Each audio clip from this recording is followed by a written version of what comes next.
Good afternoon. My name is Roger Casale from the Westminster Alliance for Ukraine, and I'm speaking to you today from the House of Commons in London, where we are the guests of Alex Sobel MP. Alex is the chair of the All-Party Parliamentary Group for Ukraine and also the government's trade envoy for Ukraine, here today in his capacity as chair of the All-Party Parliamentary Group of Ukraine and a friend of the Westminster Alliance for Ukraine. And Alex, thank you so much for allowing us to be your guests. So it's an absolute pleasure to welcome all of you at this important event as we work together from different nations and different parliaments to try and achieve a lasting peace for Ukraine.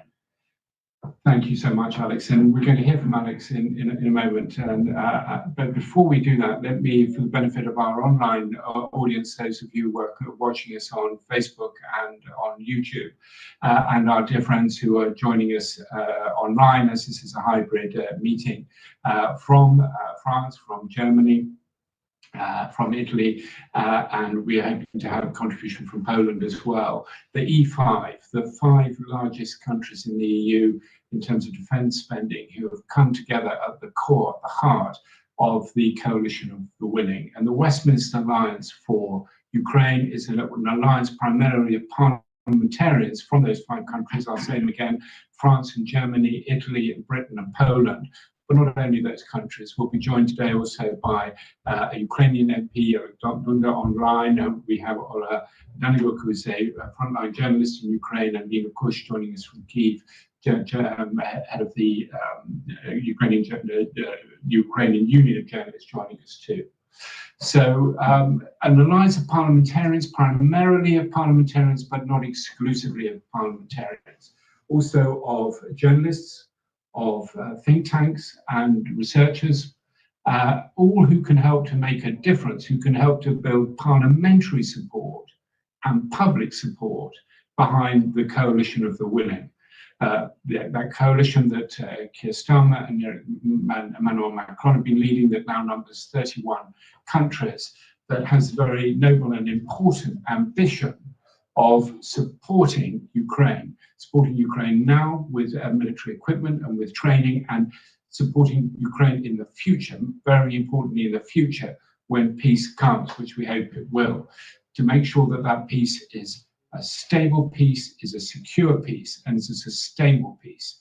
And for that to happen, the Europeans need in particular to step up to the plate and be prepared to actually put practical support, practical help, including military support in place in time for that to happen. It's a noble ambition, but when we look today at the landscape of European defence, the actual capabilities, the practical capabilities, there's a big gap between the ambition and the practical reality. So what we want to do with the Westminster Alliance for Ukraine is to build that parliamentary support and build that public support, so that the aims of the governments in forming this coalition of the willing, which are to support Ukraine when peace comes and secure that peace in a sustainable way, are made a reality, to go from the ambition to the reality. And that is why we are here today. And just to say also that this work builds on a number of initiatives that have been taking place over the last few years. We've been working at the New Europeans, one of the partners of the Defending Democracy Initiative, which is launching the Westminster Alliance for Ukraine today. We're proud to be one of the founding partners. In 2022, we ran a conference on the future of Ukraine in London with the Economic Forum from Poland, the Polish Davos, and again in 2023, when Alex was a keynote speaker at that conference, and indeed Alex organised a follow-up meeting for us in the House of Commons with the Parliamentary Group for Ukraine at that time. And then in 2024, we had a conference in Skopje, Macedonia, that was led by Sobel, our media partner and our technical host today. And we're going to hear from Xavier Di Rayo, who is the founder and the director of Sobel later on, and who will be moderating the online part of today's procedures. And then in March, we, out of the conference that took place at the end of December, which took place during Democracy and Human Rights Week during Human Rights Week with the support of the government of North Rhine-Westphalia and another of our partner organizations that's based in Germany, Media Dialogue and Youth for Media. We have Wolfgang Ressman, the founder and director, with us today. In March of this year, we launched Defending Democracy Initiative. And one of the programs, the first program of the Defending Democracy Initiative, which you can find online at defendingdemocracy.global. Please go to the website and you can find links to everything that I'm mentioning in my introduction there, and also to the bios of the people who are taking part in this meeting today. Today we launched that first program, Westminster Alliance for Ukraine. So welcome everybody. Thank you so much for being with us. I'm really very encouraged indeed by how much we've been able to achieve so far, and by the wonderful people who we're going to hear from today. This is an important event, but just let me say, and we hope you will listen to this event, those of you listening to it and watching it at home, but please don't listen passively, please listen actively. What we don't need is another event about Ukraine, or maybe we do. What we need is practical action that can support Ukraine. And no action is too small. Any action that we take in Europe today is deeply meaningful and important to the people of Ukraine. And we need to see our work in that context. We want to be very practical. We want to be very concrete. We want to understand what it is to make, what it needs to be done to make the coalition of the willing a reality. And although we have a lot of expertise in the room, let me also say this, it's not our job to come up with the answers. We've got organizations like NATO, we've got organizations like the EU, we've got governments. But what we want to do is ask questions, and questions that can help to guide the governments down the road towards making a reality of a coalition of the willing. So I hope that one of the things we can do today will be come up with a number of questions. And if you may have questions, if you're watching at home, and if you do, please let us know what they are. Please go to the website, defendingdemocracy.global. Please sign up for the newsletter. Don't watch passively, watch actively.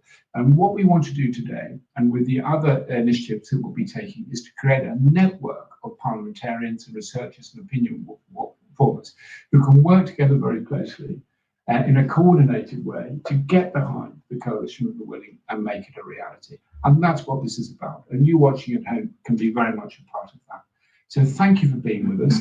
We'll run the meeting till 3:30 British time, and we're going to start with a contribution from Alex, and then we will have another contribution from here in the room, and then we'll go online backwards and forwards.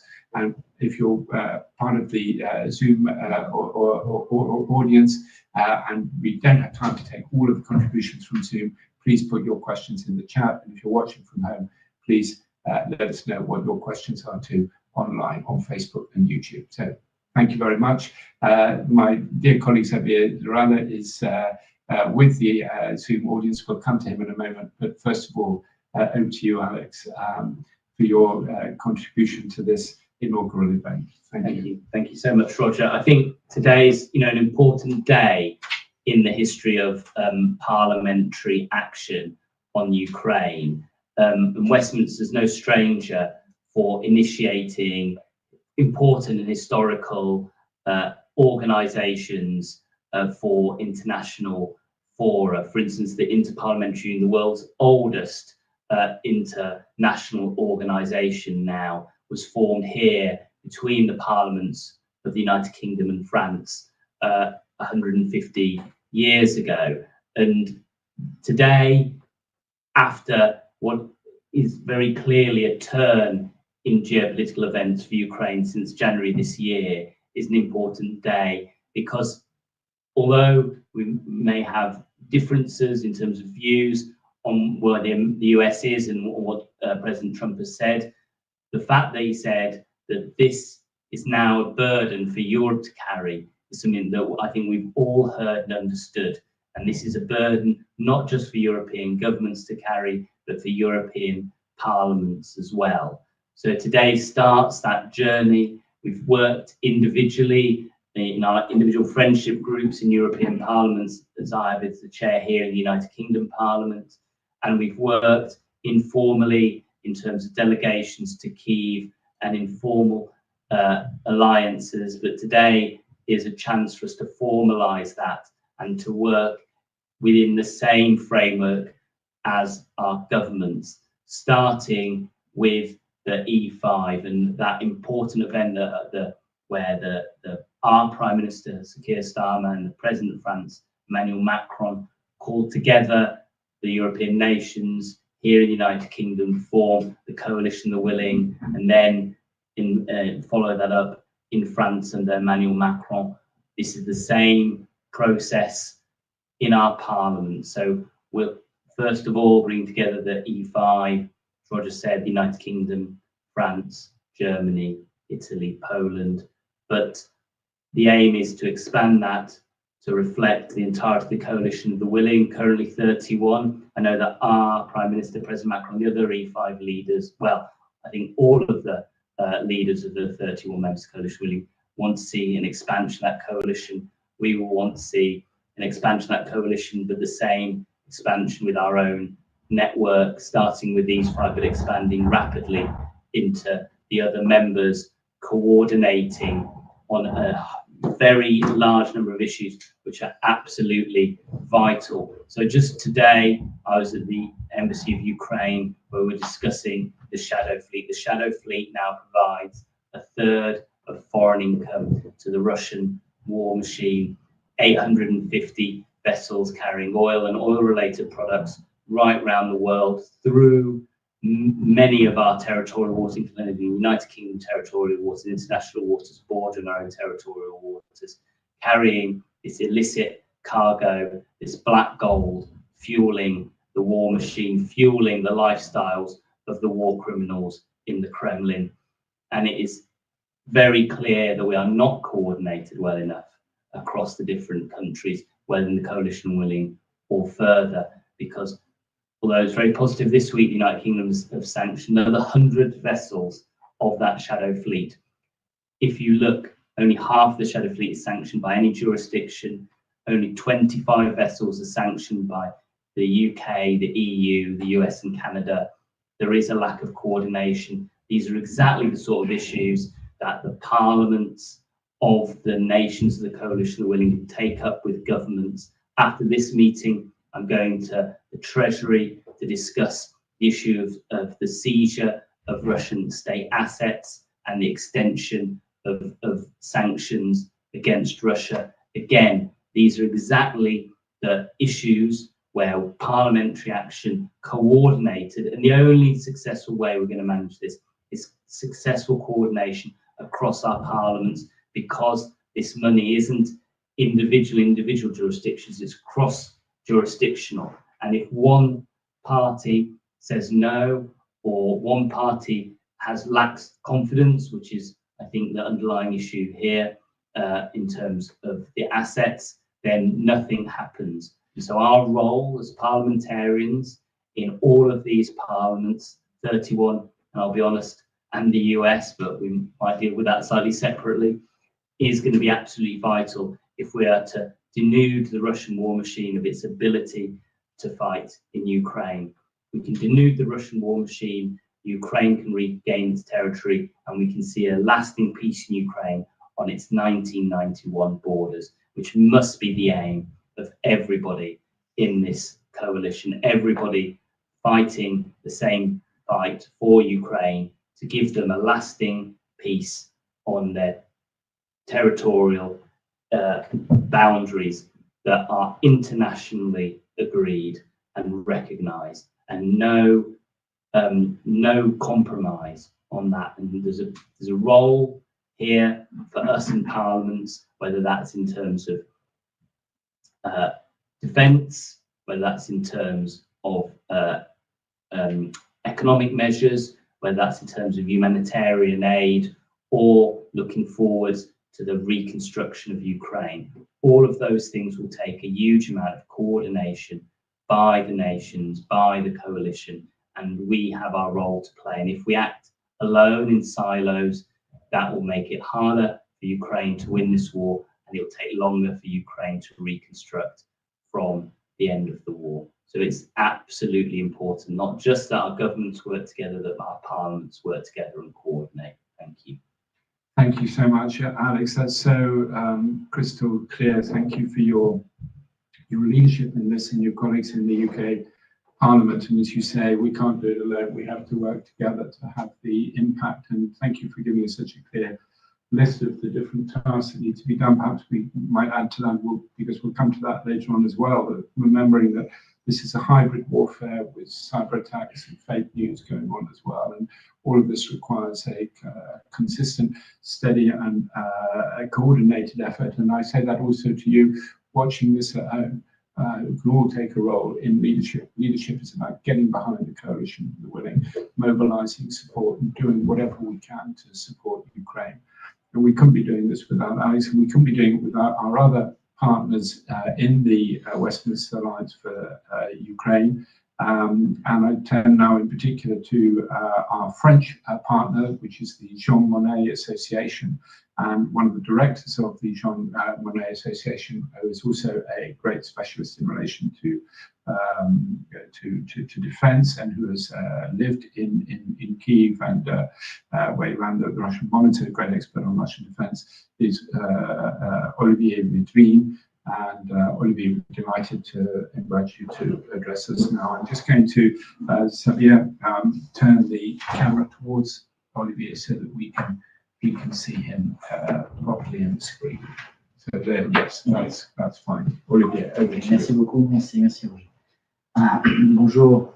Yeah, you know we are here now, and I remember when you were in Poland beginning of March. I said to Roger, that was the beginning of March, and now, a few weeks after, we are here. And I said to Roger, we have to do some Westminster talks. And Roger said, why Westminster? I said, Roger, de Gaulle was in Westminster in 1940. And Westminster and London was the last piece of freedom in 1940. Then for the symbol, it's a great and big, and that can be very useful. And I said to Roger, but we have to do quickly. We don't have to lose time. We must move quickly. And you know what is happening now? Everything is going very quickly. We are now in Westminster, and yes, our target with Roger was and is to do a parliamentarian network, not only between France and UK or Germany or Italy, but also between France, Germany, UK, and Ukraine, and other the EU parliaments, include maybe the US Congress. And also the EU Parliament. As director of Jean Monnet Association, we are thinking to organize with the Federalist movement and with the European movement a strong conference in the European Parliament in June. And we will also speak about how we can support Ukraine. This morning, I was in Chatham House to have an open meeting. And I discussed about how we can win this war. And, you know, the question we have to ask to us is, do we want to continue Ukraine only to survive, or do we want to help Ukraine to win? During 3 years, since the large-scale invasion, we gave weapons, few, and sometimes too late. You spoke about the Shadow Fleet. We know that, but we did nothing. We spoke about the Russian assets. We know that, but we are now trying to do something. The question is, we want Ukraine to have a victory or not? We help Ukraine only to survive until now, to face, but not to win. The question is to thinking about a concrete strategy to help Ukraine to win, but not only Ukraine, Europe to win, because if tomorrow we will do a ceasefire and that will be for Ukraine not the best things, Russia will in 2 or 3 years do a new attack, and not in Ukraine. That can be in Baltic State or in Poland. That's some provocation. Then now, our target is to, with all the parliamentarians of Europe, UK, and I hope US, to organize a real influential policy, not only to weaken Russia, not only to help Ukraine to survive, but to help Ukraine to win. And that's the questions. And we don't have another questions. Ukraine must win this war for our freedom. We are at the beginning of like a same scenario of the Second World War. We are at this beginning in 1938 with Czech invasion, you can say, of Hitler, and you know that's what's happened after Poland and after the rest of Europe. Then we must not do the same mistake. Then please stop to think to help Ukraine to survive, think to help Ukraine to win. Thank you.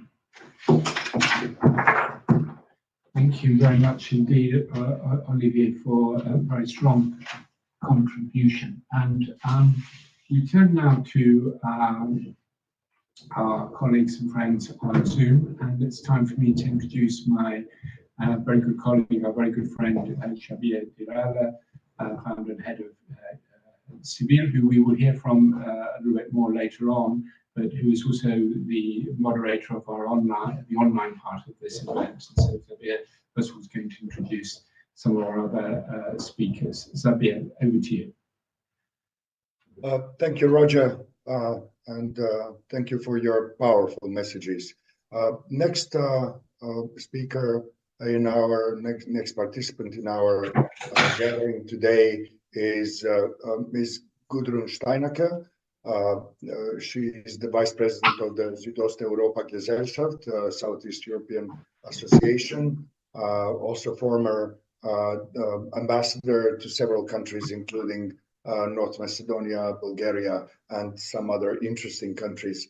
If we have Gudrun online, there you go. Yes. Thank you.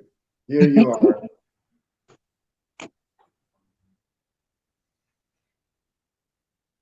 It is not easy. I'm sorry, I had not only joined this event a little bit later, so I have not heard everything you have been talking. It is not easy at this moment to say what you can do as a normal civilian, which I consider myself to be, to strengthen the defense of Ukraine. I can only tell a little bit about the situation here in Vienna. We have in Vienna quite an active Ukraine exile society, in particular in connection with the Institute for the Science of the Man, IWM, Institut für die Wissenschaft vom Menschen. They immediately, after the full aggression of Russia started, founded a group, also artists from Ukraine, and they offer numerous opportunities for these artists to express themselves, to present their work, and to, in particular, get in a dialogue with the society in Vienna. In addition, IWM is inviting regularly guests from Ukraine, from different fields, politics, social sciences, and others to talk, and all their events are online. So it is not only for those who can come. And right now, the German historian Franziska Davis, I don't know if some of you have heard about her. She is a guest at the IWM doing her research on Ukraine, and thus the Vienna is, but of course not only in the IWM, but as well as in the university and in other civil society fora, is a strong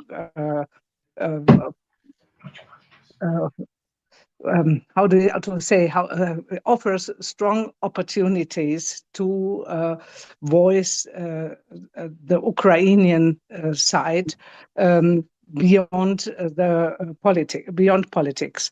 And I'm going regularly to these events. I'm supporting activities a little bit financially, but also in person. And I myself right now preparing a paper, but based on the research of others, on the destruction of the environment in Ukraine through the war. It is not only about the Kakhovka Dam, which was one of the most disastrous events, but in all the areas where there is war, there is naturally also a huge destruction.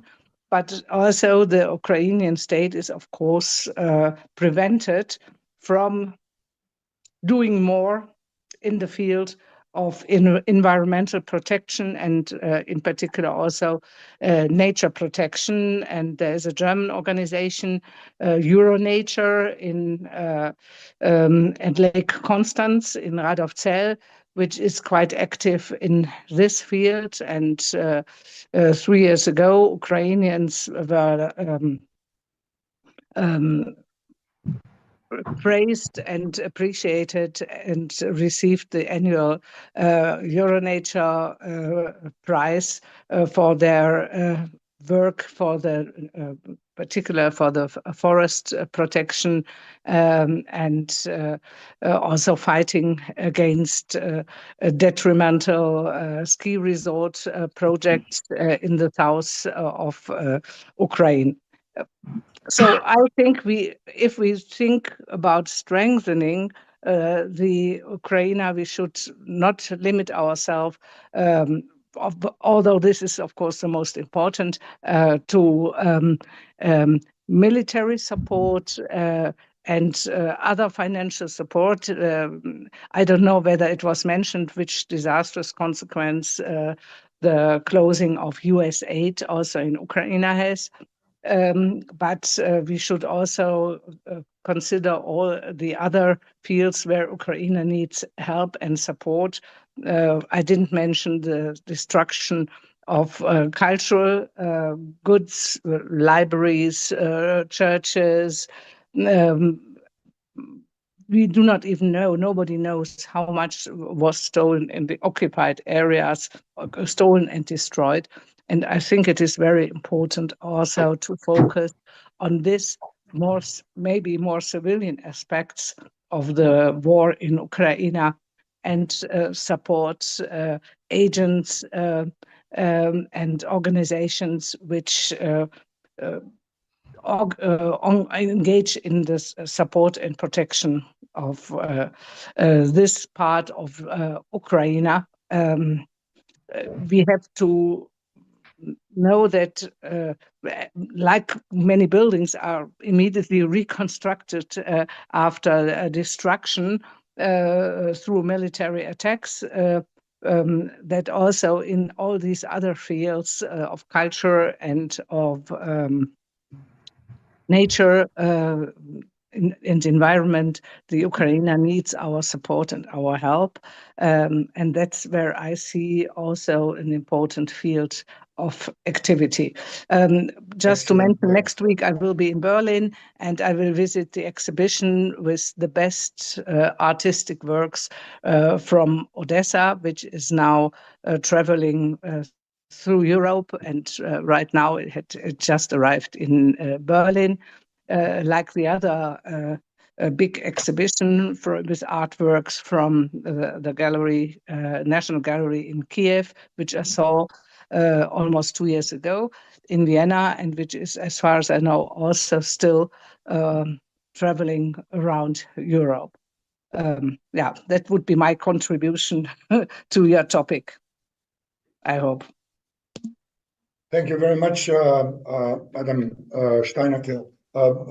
Let's be as concise as possible in the continuation, because the time that we have in the venue in Westminster is rather limited. I'd like to invite Mr. Francesco Gaudiosi, the Vice President and Executive Director of the Centro Studi Internazionali, I hope I pronounced it well, expert in international environmental law and global governance. Please, Mr. Gaudiosi, the floor is yours. Thank you, Sabir. I would like to focus in my brief intervention on the relation between the coalition of the willing and NATO, since NATO, alongside with the European Union, is one of the main international organizations involved within this coalition, even if we know that the coalition was born with the precise purpose to continue ongoing despite the many lack of consensus within NATO to its political consensus on Ukraine. So I would like briefly to focus my intervention on three main words. The key words are flexibility, coherence, and integration. As far as flexibility is concerned, the difference here with NATO is that we are speaking of a subject that lacks of international legal personality. So unlike NATO, this is not an international legal organization. I'm sorry if sometimes I speak in legal terms, but my PhD is indeed in public international law. So I would like to point out that the positive but both negative point at the same time is that the coalition of the willing is a flexible way to coordinate the diplomatic efforts with regard to Ukraine.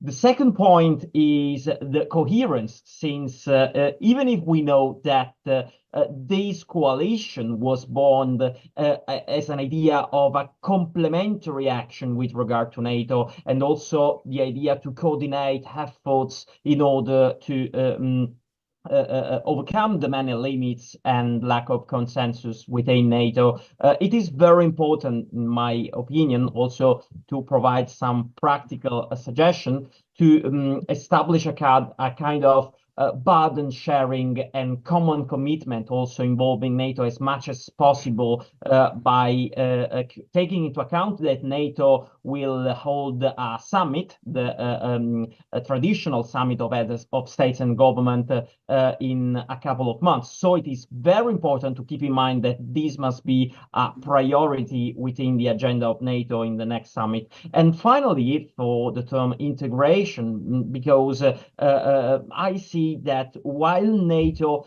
as an alliance might have a consideration regarding the formal security guarantees, the coalition of the willing is important because it could form the basis for a kind of flexible and multi-layered security framework involving specific commitments from a subset of nations that, as we all know, go beyond the membership of NATO. So it is very important to see how the discussion of the summit will explore these different levels of security. There are so many other things I would like to also suggest, but I know that I reached the 3 minutes time for speaking. So I'm happy to share with you my future consideration. I would stop myself by saying that what is very important for me at this very time, at the present moment, is to reflect on the idea of establishing a kind of joint cyber security support framework, because cyber, even in the short and long-term run, is a fundamental threat to the stability of Ukraine and of all member states. So it is very member states of NATO, of course. So it is very much fundamental to be focused on this issue with regard also to future Russian in the next future. Thank you, Sabir, and thank you, Roger. Thank you. Thank you very much, Mr. Gaudiosi, for touching upon real critical issues and with straight to the point topics and points you made. I'd like to invite Mr. Oleg Dunda, a Ukrainian member of parliament and also vice chair of the Parliamentary Commission on Construction and Design, which is absolutely and naturally very important in this sad context in which we live nowadays. Please, Mr. Dunda, take the floor. Thank you, Sabir. Greeting to all participants. Of course, special thanks to Roger for organization of this event and for the invitation. It's very important conversation, very important conference. The title of conference, Making the Coalition of the Willing a Reality, is very significant. But most importantly, what is it? A coalition of the willing. There are different understandings of this. But I will present my understanding of this enigmatic term. In 2025, we are now living in time of change. The era of the end of history by Fukuyama is almost complete. Everything that has existed since the end of the World War II is slowly crumbling. Defense alliances are breaking down. Warfighting strategies and tactics are breaking down. Battle management techniques are changing. Economic alliances are changing, and political alliances are changing. Old alliances and allies change their priorities and understand threats differently. I can remind you, Finland, Hungary, Turkey, they all have different point of view, different perspective of threats. This is all leads to old rules and old ways of looking at the world no longer work. We are at fork in the road.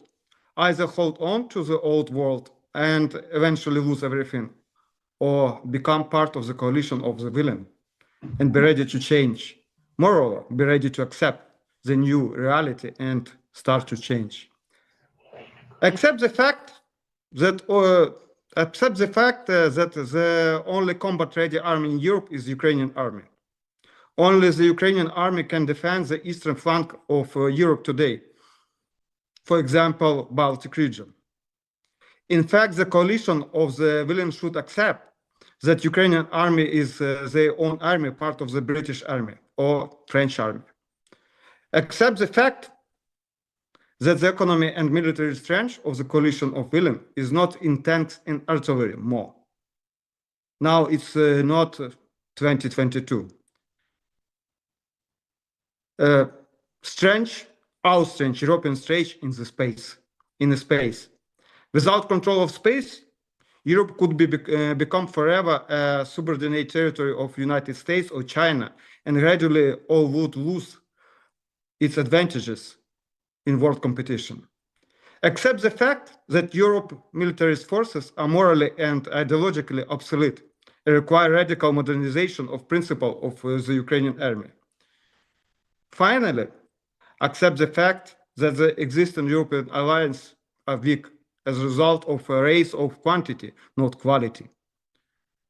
Coalition of the willing must become a new commonwealth of states ready to accept changes and accordingly ready to implement these changes by limited circle of states with the same values and common understanding of the threats facing them.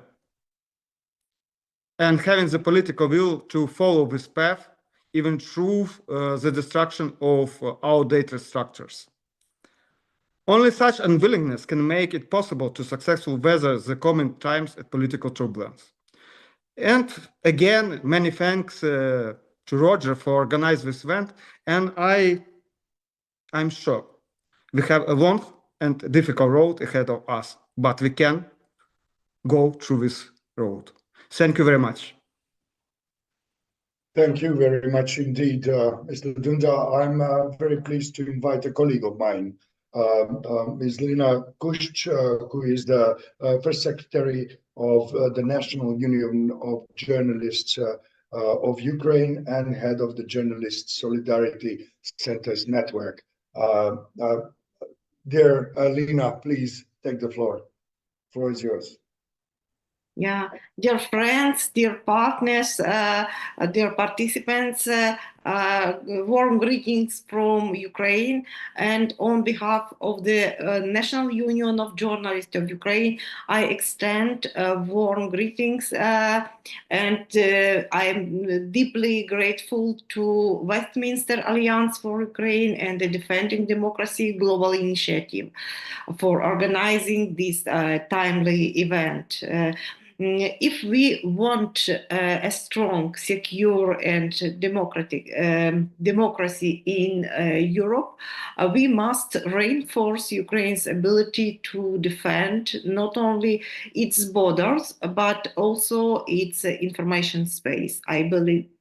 Russia wages war not only with missiles, but also with disinformation. And in every country that you represent, that stands with Ukraine today, Russian propaganda adapts, manipulating language, history, religion, political issues, and so on. And this propaganda is flexible, aggressive, and targeted. So its goal is to sow doubt, divide societies, and undermine democratic resolve. Ukrainian journalists have gained unique experience encountering disinformation under wartime conditions, and we are ready to share this experience with you. In particular, our model of network of journalist solidarity centers, we have 6 such hubs for journalists, including frontline hubs, and can provide the comprehensive support. For example, from the 2022, we provided support for over 4,500 journalists and over 300 media in Ukraine. So investing in independent journalism and independent media, maybe it's the first point I would like to emphasize. Hundreds of local media outlets in Ukraine, especially on the liberated or frontline territories, continue their work under extremed difficult conditions. According to our survey in March, we asked over 200 Ukrainian media. According to our research, over 26 Ukrainian journalists are working without salary, and the newsrooms, especially local ones, they have a very teeny safety pillow, and they expect that the situation gets worse after freezing US funds and after freezing other lack of other financial support. We help to resume the work of 32 Ukrainian frontline news media, and we appreciate for every support for them, especially in Sumy region, Kharkiv, Zaporizhia region, Kherson regions, and so on. I appreciate Mika Beuster personally and all our friends from DGV Union for their for gathering the funds for Ukrainian frontline media. It was crucially support for them, and at the same time, the other Ukrainian journalists, they continue their work despite burnout, despite destroyed infrastructure, despite shrinking workforce, and so on. So supporting these outlets is a strategic investment in democracy. Second point is we must strengthen the capacity of journalists to survive the war and stay in the profession. As I said, we built this network of hubs for journalists, and this model is used, our model is successfully used, for example, in Palestine, in other war-affected countries, and the National Union of Journalists of Ukraine provide our colleagues equipment, safety equipment, co-working spaces, emergency aid, and so on and so on. Third point, we must support civil society as a full partner in national resistance. They are a nervous system of our society in our country. And I would like to emphasize the phenomenon of citizen journalism in Ukraine. It started in Crimea since 2014, when people without any formal trainings and formal education in journalism, they started to documenting the war crimes, the other crimes from Russians, militaries or occupied administrations, especially in occupied territories. And we support these individuals, recognize their work as a work of journalists, and call for international partnership to protect and amplify them. And one more thing, we need not only economic sanctions against the aggressor state, we need personal sanctions against those directly committing war crimes, against journalists, against civilians, against civilian activists, and against the truth. Justice through the courts takes time, we understand that, but sanctions can deliver accountability now, immediately. Finally, we must understand this will be a long war. Last week, I visited Lithuania for a conference organized by Lithuanian Union of Journalists. And the questions they asked, I was asked many times was, how was your experience about preparation to the war? What lessons was learned, and what mistakes would you like us to avoid? And I share this our experience. I share our advice from how to prepare a journalism organization or newsroom, or if you are ordinary journalist, how to be prepared, because this war will be a long war. Both Ukraine and These are really must be important prepared. issues. And Indeed. that, yeah, thank you. Thank you. And the fight for freedom is not over, and we must win it together. So, warm greetings from Ukraine. Thank you very much, Lina. Slava Ukraini. Back to you, Roger. We are running out of time, so the next round of online contributions will be only 1 to 2 minutes longer. So thank you for your patience. Back to you, Roger.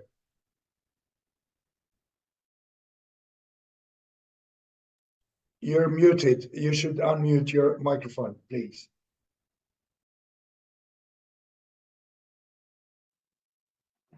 Thank you, Sabir. We're absolutely gripped by what Lina is saying, and then we go now from one Ukrainian journalist to another, because we have with us here in Westminster, Xavier, Olha Danyliuk, who is the editor-in-chief of a Ukrainian paper working on the front line in Ukraine. Ola, over to you.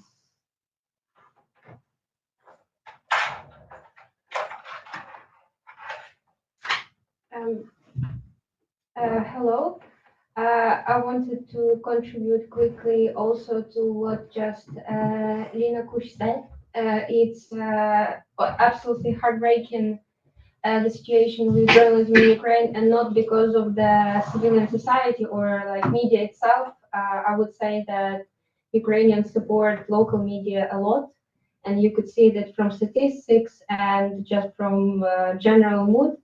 But Ukrainian journalists are still in a big danger, and I would like to mention today one important name, the name of Ukrainian journalist Victoria Roshina, who was murdered in Russian captivity, and she was transported to Ukraine, her corpse without eyeballs, without heart, so we don't even know what happened to her. And it's not only her name, there's lots of names like that who are still in occupation or who survived, I would call, concentration camps in occupied territories of Ukraine.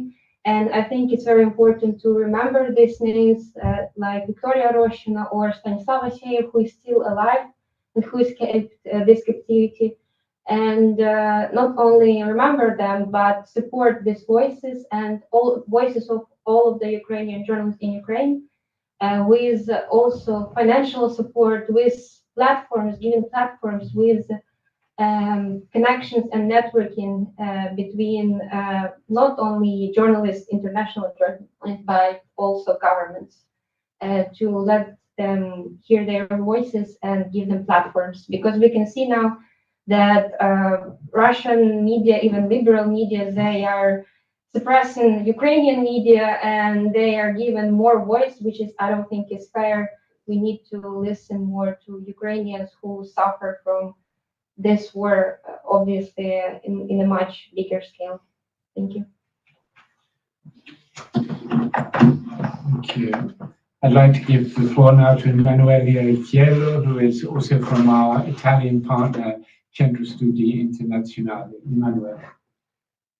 Thank you very much. I will be very short because I really want to leave space to the other speakers, and also I don't have anything to add to what our director already said. I just wanted to really thank everyone for the organization. We are very proud and very happy and very honored to be part of this organization, of this initiative. We strongly believe in the final goal of this initiative. We will do anything in our power to support it. And as a matter of fact, we're already thinking of organizing another event, a following-up event, following the one in the Economic Forum in Poland, so the Eastern Davos, in the Italian Parliament in November. Very likely it's going to be November. And obviously we would love to welcome all of you there. Just one quick mention, I think what we're seeing now, and this is something that is strongly being covered by the scholarly and think tank literature, for example, is that when there is an existential threat, whether this is invisible or so visible, like in the case of Russia, there is more unity.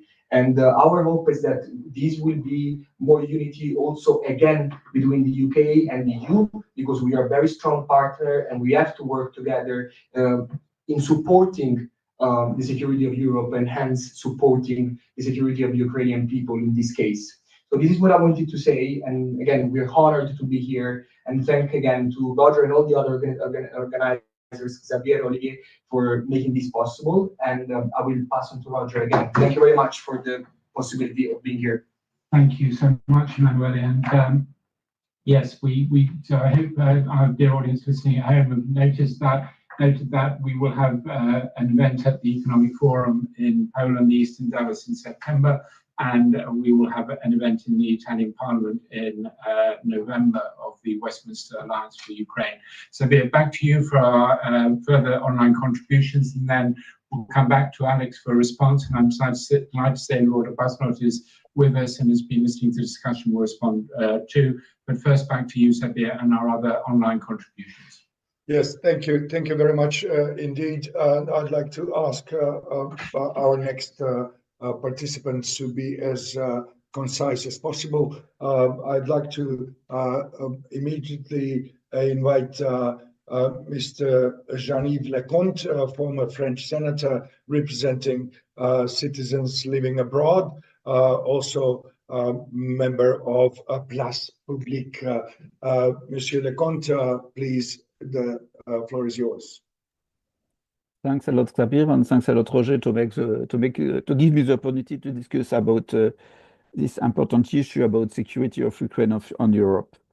First, it's important to repeat that we are not speaking about defending Ukraine. We are speaking about defending all Europe, and what's that? All the efforts we do today to support Ukraine are the best investment for the defense of Europe. Second, when I see the situation now, I see a difference of speech between people retired of politics and diplomacy and people acting in diplomacy. People retired are more pessimistic than people acting in diplomacy. Why?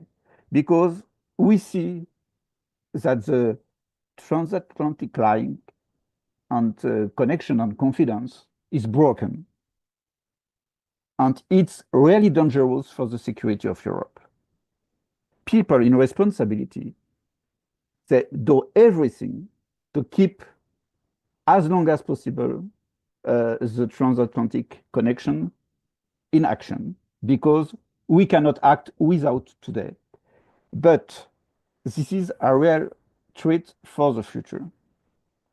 And even if I see the position of Poland today in the coalition of willing to say, no, we will not send nobody to Ukraine, it's because the analysis is like that. If the peace is not good between Russia and Ukraine, the risk is that very few after, we will have a new attack from Russia. And we need to be ready for that. And what is important is to try to keep the transatlantic connection as good as possible. And as parliamentarian, old parliamentarian, it's one of the things we have to do, to try to keep the link as long, as effective as possible. The second very important thing we have to do as parliamentarian politicians is to take care about the public opinion. Depends of countries. I'm quite confident in France, for example. But when we see what happened in Romania, when we see the situation in Czech Republic, there is a lot of European people. If we speak about defense, Ukraine, in fact, they prefer to speak about peace and gas, and they imagine that they can achieve peace and gas with an agreement between Russia and America. And that's a big risk for Europe.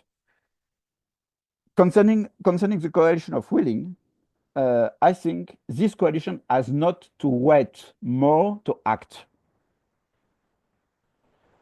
If it's a really coalition, she needs to do today more support to Ukraine, more financial support to Ukraine, more ammunition to Ukraine, not to wait for the peace or for the ceasefire, to act now. Because the coalition of willing, there is no way to act today if the coalition of willing want to be a coalition of winner. Merci beaucoup, Monsieur Leconte. Please be reminded we need to accelerate our tempo now. And I would like to ask Dr. Wolfgang Ressman, chairperson of Media Dialogue and Youth for Media, also an expert in civil society development and media. Dr. Ressman, the floor is yours. Yeah, thank you very much, Xavier Derella. and all the ones are being here. That's a great result of our event in North Macedonia in December, also founding this initiative for defending democracy and human rights, and now the Westminster initiative for Ukraine. I think I want to say two things. Meanwhile, media dialogue, you see the symbols in my background. 10 years of work in the East for free press, for education, for educational chances for young people making journalists. All I know what I mean, and supporting them for democracy values and for development in their countries, for freedom and democracy, and where they can elect the way of their country. Sorry. So what does that mean? Ukraine is fighting. We heard it a lot of during the last hour, also for our freedom, also for our system and for our values. And it's not only Ukraine, all the other former Soviet republics like Armenia, like Georgia, like Belarus are still under pressure of old empire thinking.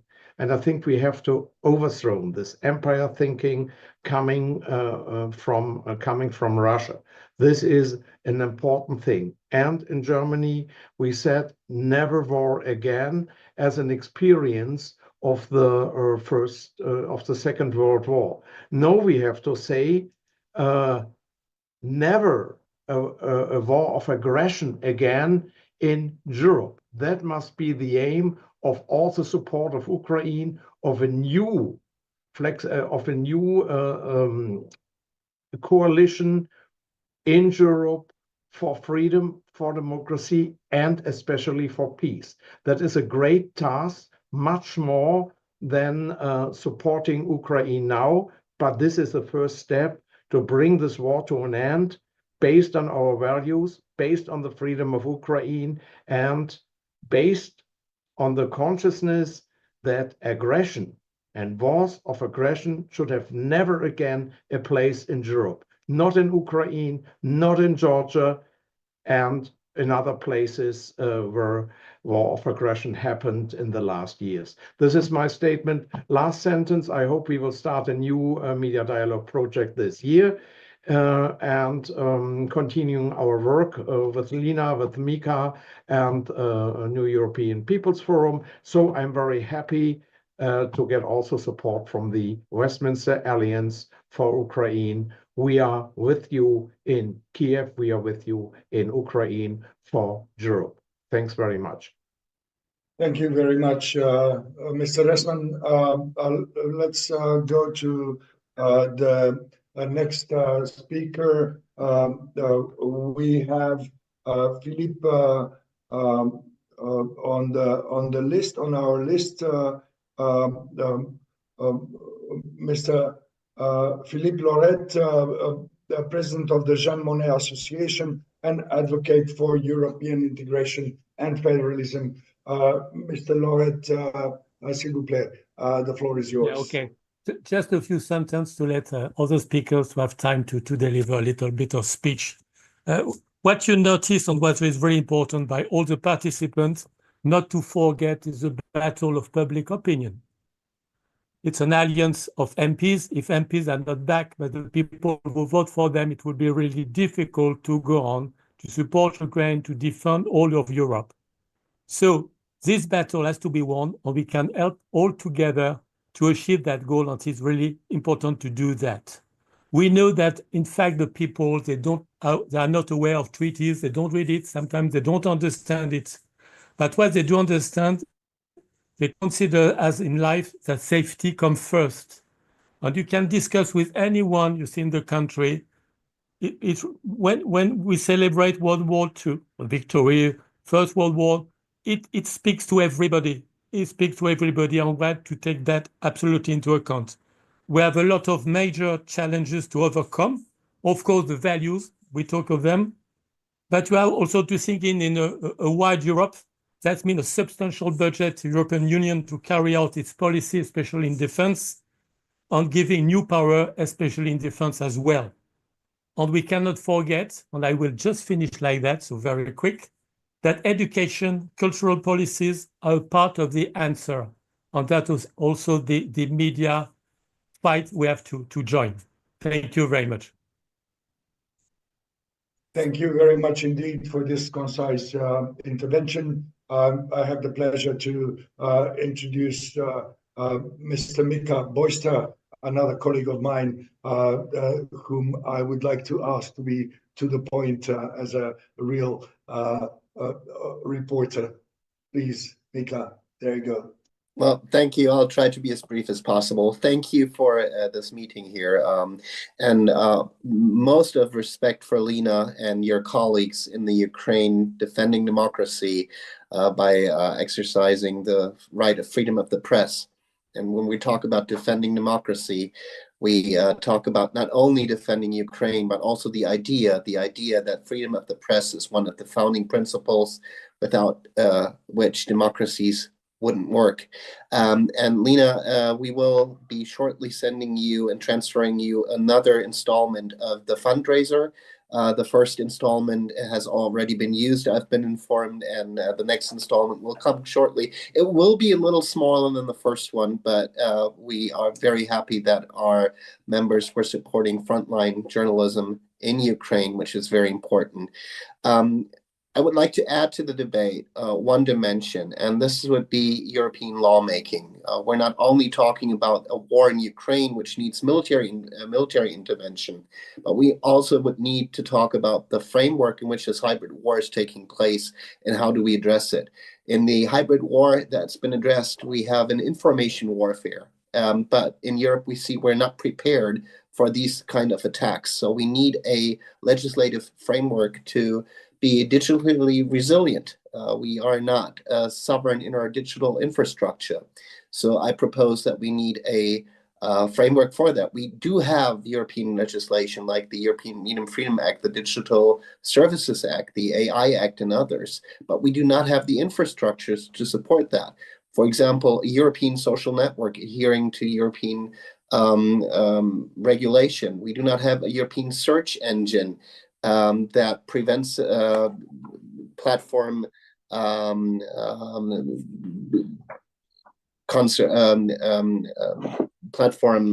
like Facebook, Google, Meta, and others to monopolize the access to the audience. So we need to address those facts and be digitally resilient in a hybrid warfare.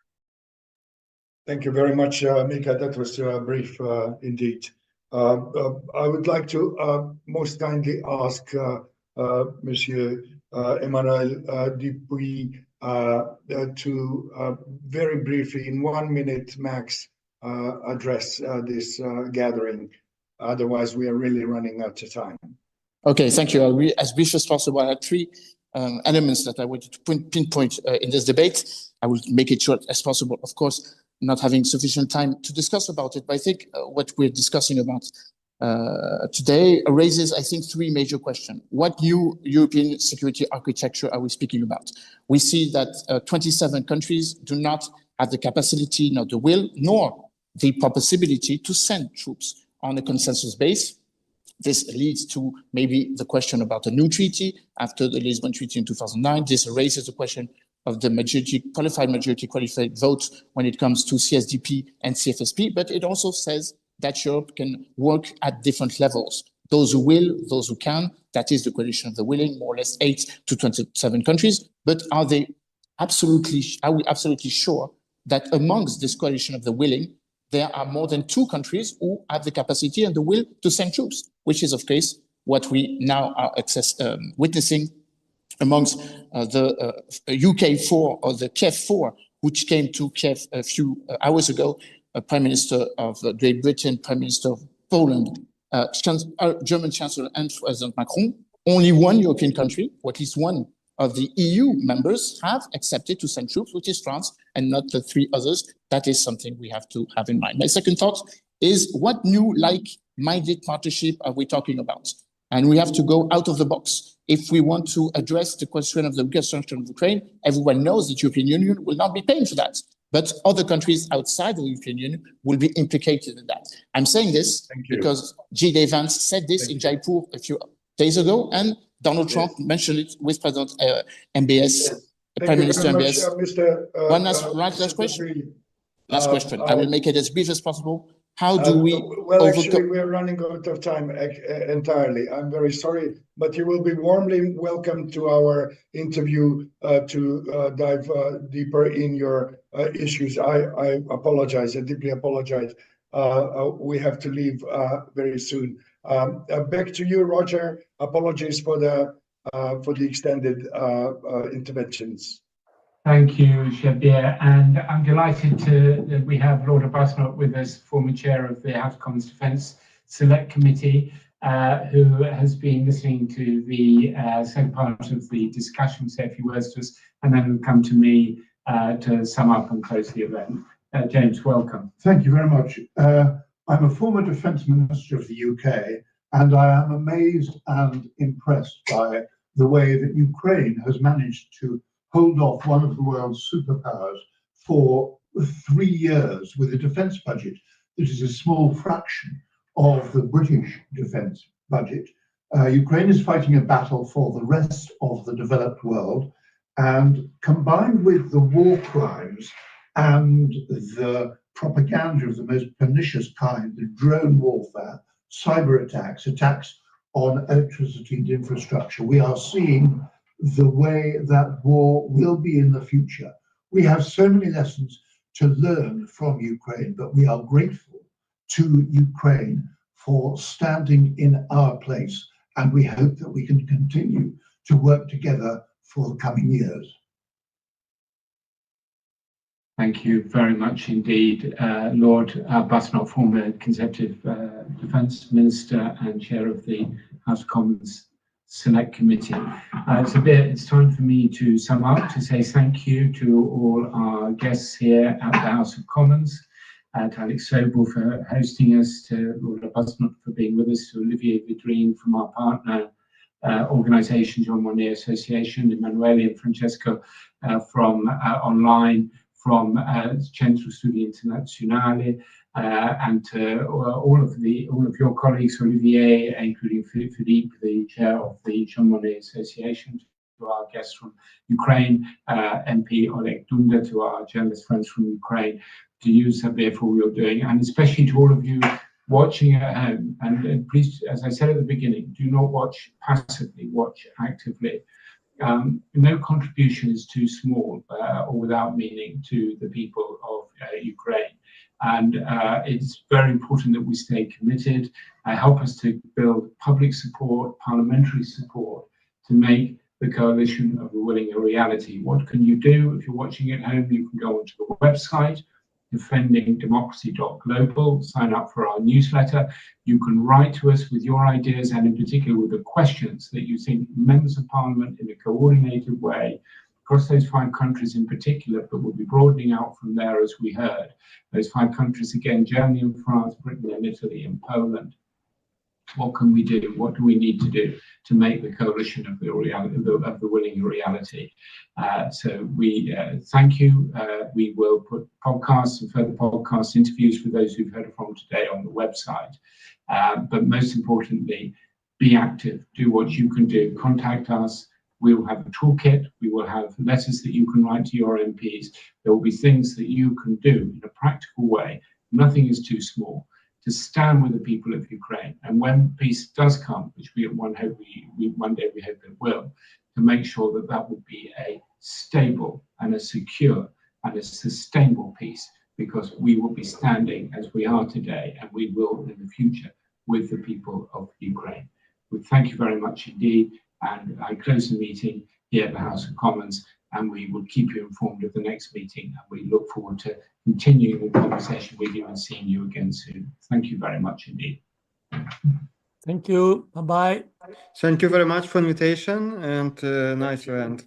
Bye. Thank you for participating. Thank you very much. Bye. Thank See you. Bye. Thank you, and see you. Bye. Bye.